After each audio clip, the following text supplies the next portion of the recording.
Hello friends, কেমন আছেন আপনারা সবাই? আশা করি আপনারা ভালো আছেন এবং আপনার পরিবারের প্রত্যেকে ভালো আছে আর আপনার ট্রেডিং খুব সুন্দরভাবে চলছে।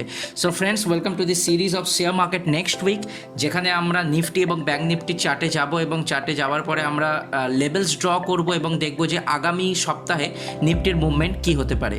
তো চলুন বিনা কোনো টাইম ওয়েস্ট করে শুরু করা যাক আজকের ভিডিও। Stay tune.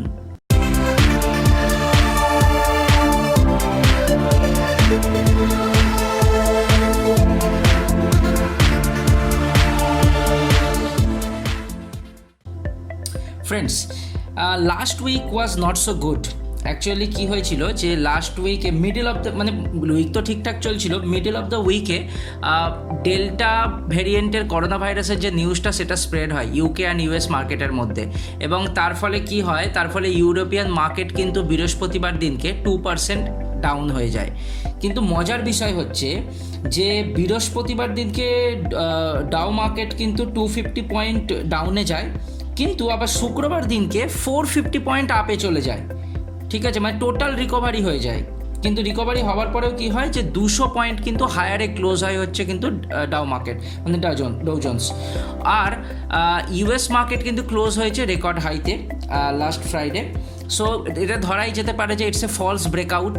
যেরকম হয় না, মানে বুলস যখন এগোয় তখন মাঝে মাঝে গাটাকে ঝাড়া দিয়ে দেয়, এবং গা ঝাড়া দিলে যে সমস্ত বিয়ার্সগুলো ছোটো ছোটো আছে সেগুলো সব পড়ে যায়, তারপরে সে আবার ওপরের দিকে র্যালি শুরু করে। তো এক্সপেক্টেড কি মার্কেট রিকভারি হয়ে কিন্তু ওপরের দিকেই যাচ্ছে। আর এসজিএক্স নিফটি ক্লোজ হয়েছে 15,800-তে, so which is a very good sign for us also. চলুন এবার দেখে নেওয়া যাক লোকাল নিউজ কী কী হয়েছে গত সপ্তাহে।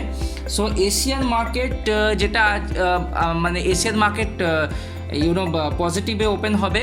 আর আমাদের এখানেও কিন্তু নিফটি, সেজন্য আমরা ধরে নিতে পারি যে expectation 80 to 90 points gap up opening হবে হচ্ছে সোমবার দিনকে।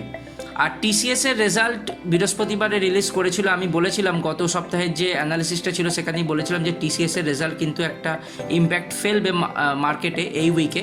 So result was not expected, আর রেডে ক্লোজ হয়েছে। সো সেটার আমরা দেখেওছি, ফ্রাইডেতে আমরা দেখেছি যে তার টিসিএস কিন্তু নেগেটিভে ক্লোজ হয়েছিল। আর কামিং উইকে যে সমস্ত মেজর রেজাল্টগুলো আছে তাদের মধ্যে হলো ইনফোসিস, মানে যার উপরে আপনাদের নজর রাখা উচিত। ইনফোসিস, উইপ্রো আর এইচডিএফসি।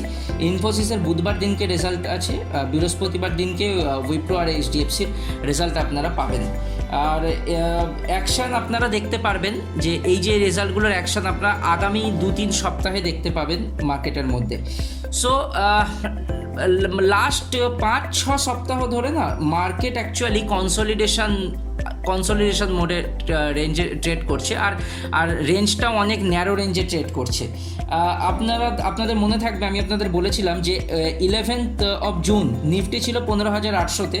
আবার কালকে যদি আপনি দেখবেন তো কালকেও আপনি দেখবেন যে মানে 15,800-তে আবার মার্কেট চলে এসছে। তার মানে আমরা বলতে পারি যে মার্কেট কিন্তু সেম রেঞ্জের মধ্যে ট্রাভেল করছে, কিন্তু একটানা কিন্তু সেম রেঞ্জের মধ্যে মার্কেট কখনো ট্রাভেল করতে পারে না। আইদার তো সে মানে ব্রেকআউট দেবে কিংবা সে ব্রেকডাউন হবে। ঠিক আছে, তো ব্রেকআউট সে দেবে, কিন্তু মার্কেটে একটা নেগেটিভ নিউজ, একটা ফিয়ার কাজ করছে, সেটা হচ্ছে ডেল্টা ভেরিয়েন্টের যে করোনা ভাইরাসের। আপনারা জানেন যে ডেল্টা ভেরিয়েন্টের যে ফিয়ারটা আছে সেটা কিন্তু মার্কেটে কাজ করছে। কিন্তু আবার এটাও আমরা দেখেছি যে ইউএস মার্কেট ডাউনে গিয়ে, মানে ডোজন্স ডাউনে গিয়েও তারপরে রিকভারি হয়ে কিন্তু আবার ক্লোজ করেছে। সো এক্সপেক্টেড আমরা মানে we are hoping that Indian market is also going to bullish, আর মার্কেট রিকভার করবে এক্সপেক্টেড। তো আর নিফটি স্টাক ছিল হচ্ছে যে রেঞ্জটা, সেই রেঞ্জটা হচ্ছে 15,500 থেকে 15,900-র মধ্যে। কিন্তু এবার যদি মার্কেট যদি 15,900-কে যদি ব্রেকআউট করছে, ঠিক আছে, তাহলে এই র্যালিটা ওপেন হয়ে যাবে কিন্তু 16,300 থেকে 16,500-র মধ্যে কামিং উইকে। কিন্তু আমি আবার বলছি, এটার পেছনে ট্রিগার করবে একটাই নিউজ, সেই নিউজটা হচ্ছে কর্পোরেট রেজাল্ট। যদি ভালো হয় তাহলে এই রেঞ্জ আপনারা দেখতে পাবেন আগামী কিছু সপ্তাহের মধ্যে। আর যদি ডেল্টা ভেরিয়েন্টের নিউজ যদি এফেক্ট করে তাহলে কিন্তু ডাউনে যেতে পারে। তো চলো নিফটি এবং ব্যাঙ্ক নিফটির চার্টে যাওয়া যাক এবং দেখে নেওয়া যাক কি কোন কোন লেভেলস যেতে পারে, রেজিস্ট্যান্স এবং সাপোর্ট কী কী আছে।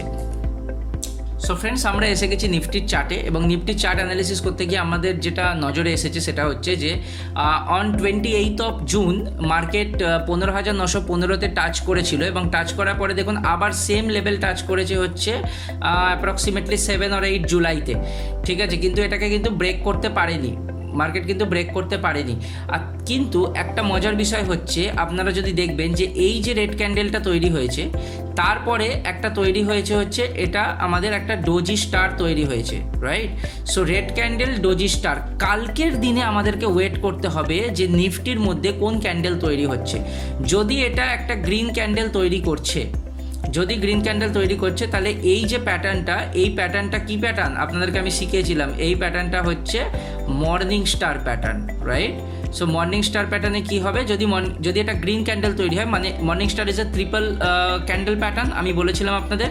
সো রেড, একটা ডোজি, তারপরে গ্রিন যদি তৈরি হয়, তাহলে মার্কেট কিন্তু আপওয়ার্ড মুভমেন্টে উঠবে। আর যদি এটা রেড ক্যান্ডেল তৈরি হয়, যদি এই লেভেলকে যদি ডাউনে যাচ্ছে, তাহলে কিন্তু মার্কেট আমরা আগামী দিনে এই লেভেলগুলোকে দেখতে পারি। তো চলুন ফটাফট দেখে নেওয়া যাক যে লেভেলগুলো কী কী আছে। সো ফার্স্ট যেটা রেজিস্ট্যান্স আপনারা দেখতে পারবেন সেটা হচ্ছে, just a second,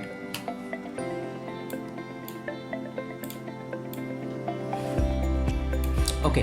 so first যেটা রেজিস্ট্যান্স আপনারা দেখতে পাবেন সেটা হচ্ছে আপনার resistance number 1, this will be resistance number 1, 15,766। তারপরে আপনারা দেখতে পারবেন রেজিস্ট্যান্স 2, 15,844, আর রেজিস্ট্যান্স 3 আপনারা দেখতে পারবেন হচ্ছে 15,915। সো এটা কামিং উইকে আপনাদের কাছে আসতে পারে, নিফটির মুভমেন্ট হতে পারে যদি এটা একটা মর্নিং স্টার তৈরি করে তো। আর যদি এটা না তৈরি করে, যদি সেলিং প্রেসার হয়ে যদি ডাউনে আসে, তাহলে সাপোর্ট হিসাবে আপনারা যেটা ফার্স্ট সাপোর্ট পাবেন সেটা হচ্ছে 15,615, আর সেকেন্ড যেটা সাপোর্ট আপনারা পাবেন সেই সাপোর্ট 2 হচ্ছে 15,570, আর সাপোর্ট 3 আপনারা পাবেন হচ্ছে 15,525। আর আপনাদের ইম্পর্টেন্ট যে লেভেলটা, সেই লেভেলটা আপনাদেরকে মাথায় রাখতে হবে, সেটা হচ্ছে 15,680। এই লেভেলটাকে আপনাদেরকে নজরে রাখতে হবে। এর ওপরে যতক্ষণ নিফটি ট্রেড করছে, নিফটি উইল বি বুলিশ, আর যদি এর নিচে ট্রেড করে তাহলে নিফটি উইল বি বিয়ারিশ। তো এই লেভেলগুলো আপনাদেরকে মাথায় রাখতে হবে। তো চলুন যাওয়া যাক হচ্ছে ব্যাঙ্ক নিফটির মধ্যে, এবং ব্যাঙ্ক নিফটিতে গিয়ে আমরা দেখে নিই যে ব্যাঙ্ক নিফটির কী মুভ হতে পারে। So this is the chart of bank Nifty. Bank নিফটিতেও সেম কাইন্ড অফ প্যাটার্ন হয়েছিল, আপনারা দেখতে পারেন যদি আপনারা ভালো করে দেখবেন। So this is a top and this is also a top.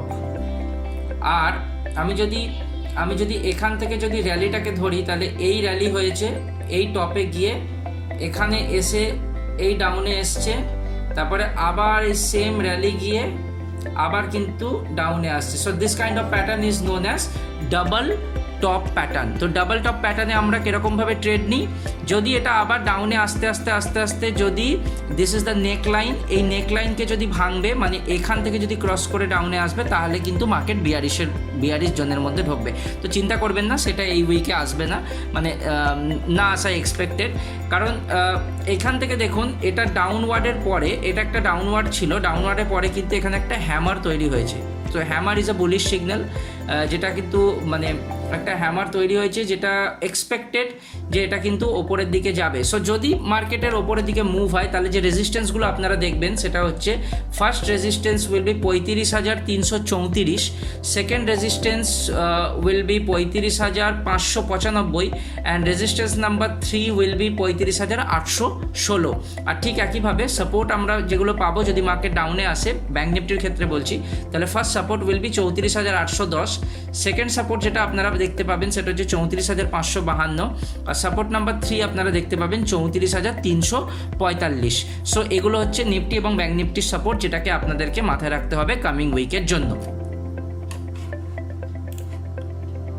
So friends, আমি আরও একবার নিফটি এবং ব্যাঙ্ক নিফটির লেভেলগুলোকে বলে দিই, আপনারা চাইলে এটাকে স্ক্রিনশট নিয়ে রাখতে পারেন। সো নিফটির রেজিস্ট্যান্স 15,766, 15,844, 15,915, আর সাপোর্ট 15,615, 15,570, আর 15,525। এটা আপনাদের মাথায় রাখতে হবে, কিন্তু এই লেভেলটাকে আপনাদের মাথায় রাখতে হবে 15,681 নিফটির ক্ষেত্রে, that is a crucial level.